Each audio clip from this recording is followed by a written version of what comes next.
Hello viewers, నేను Rohan. Welcome to social post. చాలా companies startup run చేస్తూ ఉంటాయి. స్టార్టప్స్ ఎలా ఉంటాయంటే కొన్నిసార్లు అది బూమ్ అవ్వచ్చు, లేకపోతే పడిపోవచ్చు. అలాంటి సందర్భాల్లో లాస్ అయ్యే ఛాన్సెస్ చాలా ఎక్కువ ఉన్నాయి. ఆ లాస్ అయిన సందర్భాల్లో లీగల్గా వాళ్ళకున్నటువంటి రక్షణలేంటి, వాళ్ళని వాళ్ళు ఎలా రక్షించుకోవాలి అంటే ఒక కంపెనీ దివాలా తీసింది, దానికి లీగల్గా ఉండే ప్రాసెస్ ఏంటి, అదంతా మనం ఈరోజు తెలుసుకుందాం. ఈరోజు మనతో పాటు ఉన్నారు హైకోర్టు అడ్వకేట్ సాయి కృష్ణ ఆజాద్ గారు. సార్తో మాట్లాడదాం. నమస్తే ఆజాద్ గారు. నమస్తే అండి. సో ఇప్పుడు నేను అన్నట్టు చాలా ఐటీ కంపెనీస్ స్టార్టప్స్ రన్ చేస్తూ ఉంటాయి. Not only IT, including all. Startups run చేసిన తర్వాత వన్స్ మోసపోతూ ఉంటారు. ఏదో ఫ్రెండ్స్తో స్టార్టప్ రన్ చేయడం కానీ, లేకపోతే పెద్ద కంపెనీస్తో కొలాబ్ చేయడం కానీ ఇలా అవుతూ ఉంటాయి. లాస్ వస్తుంది, దివాలా తీస్తూ ఉంటారు. ఇప్పుడు వాళ్ళు రెంట్కి తీసుకున్న రెంట్ కానీ, లేకపోతే ఎంప్లాయీస్ పెట్టుకున్న శాలరీస్ కానీ, ఇంకా ఎక్స్పెన్సెస్ కానీ, ఇవన్నీ వాళ్ళ మీద పడిపోతాయి. ఆ డబ్బులు వాళ్ళ దగ్గర ఉండవు. కాబట్టి లీగల్గా వాళ్ళకు ఉన్నటువంటి రెమెడీస్ ఏంటి? ఒకటండి, మనం అంతకుముందు జనరల్గా ఒక వ్యక్తి నష్టపోతే ఒకవేళ అతను దివాలా కోరిక ప్రకటించాలంటే ఏంటంటే ఇన్సాల్వెన్స్ పిటిషన్ అనేది మనం ఫైల్ చేయమని. ఓకే, అది బాగా వైరల్ అయింది, మంచిగా పోతుంది, ప్రజలందరికి వెళ్ళిపోయింది. అవును. సో నేనేమన్నానంటే ఇప్పుడు చాలా మంది కొంతమంది కామెంట్లు కూడా చేశారు. అదేంటంటే కంపెనీలు పెడితే ఏంటి పరిస్థితి? ఇప్పుడు పార్ట్నర్షిప్ ఫారం ఉంటుంది.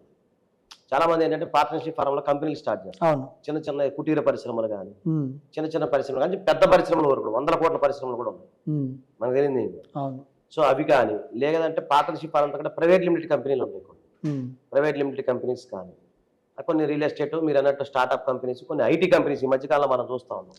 ఐటీ కంపెనీస్ కానీ, అంటే ఎగ్జాంపుల్ చెప్తున్నా, కామన్ మ్యాన్కి అర్థమయ్యేట్లు చాలా ఉన్నాయి. ఫార్మా ఇండస్ట్రీస్ చాలా ఉంటాయి, మా దగ్గర చాలా కేసులు వస్తున్నాయి. ఫార్మా ఇండస్ట్రీస్ మీకు తెలియదు ఏముందని వస్తుంది. అయితే ఏంటంటే ఇలాంటి కంపెనీస్ ఎప్పుడైనా సరే మీరు కనుక ఒకటే రిజిస్ట్రేషన్ చేసుకునేటప్పుడు ప్రతిదీ కూడా చాలా జాగ్రత్తగా రాసుకోవాలి. చాలా మంది అంటే మా దగ్గరికి వచ్చేవాళ్ళు రిజిస్ట్రేషన్ చేసుకునే ముందు బైలాస్ అవి ఎన్నో ఏవైతే ఉంటాయో అవి కంపెనీలు సరిగ్గా రిజిస్ట్రేషన్ చేసుకోరు, అప్పుడు చాలా ఇబ్బంది పడతారు. సో అలా కాకుండా మీరు ఎప్పుడైనా సరే ఒక కంపెనీ రిజిస్ట్రేషన్ చేసుకునేటప్పుడు ఎక్స్పర్ట్ అయిన అడ్వకేట్ని కలిస్తే మీ కంపెనీ ఎలా రిజిస్ట్రేషన్ చేయాలి, నేను దాంట్లో టర్మ్స్ ఎట్లా ఉంటాయి, రేపు కంపెనీ వైండ్ అప్ అయితే ఎట్లా ఎవరు భరాయించాలి నష్టం, ఓకేనా, ఇవన్నీ కూడా కంపెనీ లా అనేది ఉంటుంది. ఓకే. సో దాని ప్రకారంగా మనం ముందుకెళ్ళాం. లా ప్రకారం ఏంటంటే ఒక కంపెనీ కూడా ఒక మనిషి కింద లెక్కే.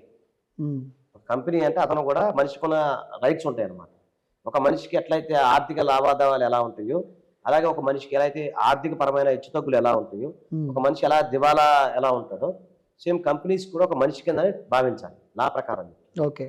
సో ఉదాహరణకు ఒక కంపెనీ అంటే ఒక మనిషి కింద భావించి ఆ కంపెనీకి సంబంధించిన ఆదాయం వచ్చింది అనుకోండి, సో పర్సన్కి ఆదాయం వచ్చినట్లు లెక్క. లేదు కంపెనీ నష్టపోయింది అనుకోండి, నష్టం దివాలా కోరిక ప్రకటించమని మనం ఇన్సాల్వెంట్ గా అడగచ్చు. ఓకే.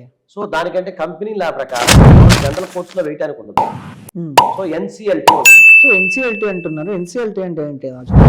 ఎన్సిఎల్టీ అంటే national company law tribunal. Okay. అంటే ట్రిబ్యునల్ అంటే అది కూడా కోర్టు అండి, నథింగ్ బట్ కోర్టు అనమాట, కోర్టు లెక్క. సో అవి ఎక్కడ పడితే అక్కడ ఉండవు, మళ్ళీ మన ఇక్కడలాగా జిల్లా కోర్టుల్లో అలా ఉండదు. అవి కొన్ని ఏరియాస్ లో మాత్రమే, మెట్రోపాలిటన్ నగరాల్లో మాత్రమే కొన్ని ప్రాంతాలలో ఉన్నాయి అన్నమాట. మనకు వచ్చేసరికి హైదరాబాద్ లో ఉంది, ఓకేనా సార్. తర్వాత మీకు చెన్నైలో ఉంది, బెంగళూరులో, కలకత్తాలో, గౌహతిలో, ఢిల్లీలో, ఇలా ఒక 7-8 మాత్రమే ఉన్నాయి అన్నమాట మొత్తం దేశవ్యాప్తంగా. ఓకే. సో మన ప్రాంతం ఏదైతే ఉందో, ఇప్పుడు వైజాగ్ కూడా ఉన్నట్టుంది స్టార్ట్ చేసినట్టు. మన ప్రాంతం ఉదాహరణకి హైదరాబాద్, తెలంగాణ ప్రాంతం వాస్తవం వీళ్ళు ఎవరైతే ఉన్నారో వాళ్ళందరూ, ఇప్పుడు చెన్నై వాళ్ళు అంటే మళ్ళీ చెన్నైలో వేసుకోవాలి, అదే తమిళనాడులో, బెంగళూరు అంటే బెంగళూరు వాళ్ళు, అట్లా కొన్ని రాష్ట్రాలు కలిపి ఉంటుంది అనమాట. ఓకే. సో మన ప్రాంతంలో ఎవరైతే కంపెనీకి సంబంధించిన ఏవైతే ఉన్నాయో వైండ్ అప్ అవుతుంది. కొన్ని కంపెనీలు స్టార్ట్ చేశారు, కొంతమంది ఏంటంటే లక్షల్లో ఉండొచ్చు, కోట్లలో ఉండొచ్చు. సో వాళ్ళు కంపెనీకి సంబంధించిన అప్పులు అయిపోయినాయి, తీర్చలేని స్థితిలో వాళ్ళు ఉన్నారు, చాలా ఇబ్బంది పడతా ఉన్నారు. అప్పుడు మనం నేషనల్ కంపెనీ లా ట్రిబ్యునల్ కి మనం అప్రోచ్ అవ్వచ్చు. ఓకే. సో దీని ప్రొసీజర్ ఎలా ఉంటుంది అంటే ఎలా అప్రోచ్ అవ్వాలని చాలా కంపెనీస్కి తెలియదు. ఏదో పెట్టేయాలంటే పెట్టేసి రన్ చేసేస్తూ ఉంటారు ఒక లీగల్ ఒపీనియన్ లేకుండా. దీని ప్రొసీజర్ ఎలా ఉంటుంది? ఒకవేళ మీ సైడ్ నుంచి వాళ్ళకి ఏమైనా హెల్ప్ కావాలంటే చేస్తారా? చూసి చేస్తా అంటున్నా, ప్రొఫెషన్ అది. కాకపోతే ఏంటంటే కంపెనీస్, నేను అదే చెప్తున్నా, స్టార్టింగ్ లో మీరు ఎస్టాబ్లిష్మెంట్ చేసేటప్పుడు అవగాహన ఉన్న అడ్వకేట్, ఫైనాన్షియల్టీకి సంబంధించిన ప్రాక్టీసింగ్ అడ్వకేట్ కలిస్తే చాలా మంది అనేది వాళ్ళు కూడా చేస్తున్నారు, కానీ ఒక అడ్వకేట్ గా ఉన్నది వేరుంటుంది.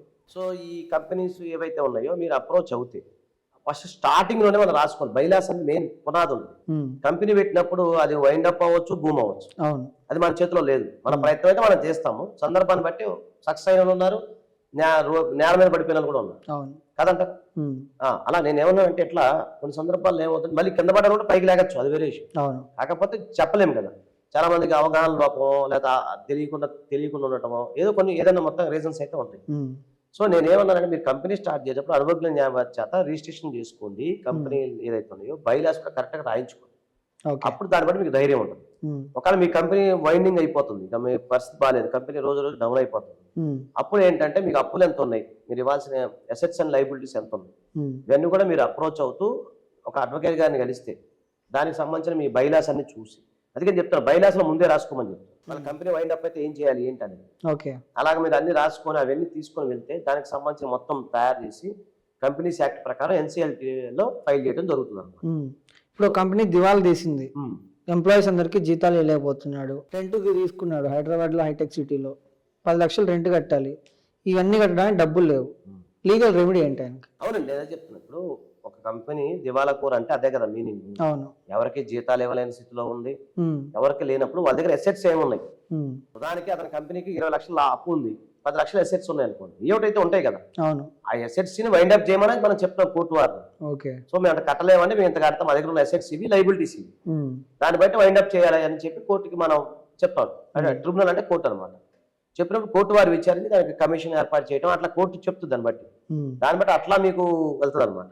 సో నేనేమన్నానంటే అందుకనే మీరు ఏదైనా సరే ముందు, సో కంపెనీ ఎంప్లాయీస్ అనే కదండి, చాలా ఉంటాయి మన దగ్గర. వేరే దగ్గర అప్పులు తీసుకొస్తాం, బ్యాంక్ లోన్స్కి వెళ్తాం, కొన్ని షూట్లు పెట్టి ఇంకో దగ్గర తీసుకొస్తాం, తర్వాత మనకి ఇవ్వాల్సినవి ఉంటాయి, మనకి రావాల్సినవి కొన్ని ఉంటాయి. నువ్వు మనకు తెలిసిన ఒక ఆయన కంపెనీ పెట్టాడు, ఫ్యాక్టరీ బాగా నడిచింది ఒక సందర్భంలో. ఒక్కటే రోహన్, కరోనా తర్వాత అందరూ సఫర్ అవుతున్నారు. ఆ ఎఫెక్ట్ ఇప్పుడు కూడా పడతా ఉంది తెలియకుండా. అది మానసికంగా పడుతుంది, శారీరకంగా పడుతుంది, ఆర్థికంగా పడుతుంది. దానివల్ల చాలా మంది ఎఫెక్ట్ అయిన అదే దాన్ని కవర్ చేసుకుంటా ఇంకా లేసిద్ది కంపెనీ ఇంకా డెవలప్ అవుతుంది అని చెప్పి చేసుకుంటా అక్కడెక్కడ అప్పులు తీసుకొచ్చి తలకు మించిన అప్పులతో చాలా మంది బాధపడుతున్నారు ఈరోజు. అలాంటిది అంటే ఇంక చేసేది నా వల్ల కాదు, నాకు ఇంత రావాల్సిన ఉన్నాయి, నివ్వాల్సిన ఉన్నాయి, అది ఇంకా ట్రిబ్యునల్లో ఫైల్ చేసుకుంటారు. కానీ ట్రిబ్యునల్ వారు విచారించి అది ఇన్సాల్వెంటా కాదనేది విచారించి చెప్తారన్నమాట. సో ఆ విధంగా మీరు వెళ్ళిపోవచ్చు. అంత తప్ప మీరు అనవసరంగా చాలా మంది కంపెనీలు వేసి లాస్ అయిపోయి తర్వాత వాళ్ళు ఏదో ఇంకేదో నెగిటివ్గా ఆలోచిస్తుంటారు. కానీ మీరేం చేయలేరు, మనం ఏం చేయలేరు. అదృష్టం అనేది దురదృష్టం మన చేతిలో ఏది ఉండదు, మానవ ప్రయత్నమే మన చేతిలో ఉంటుంది.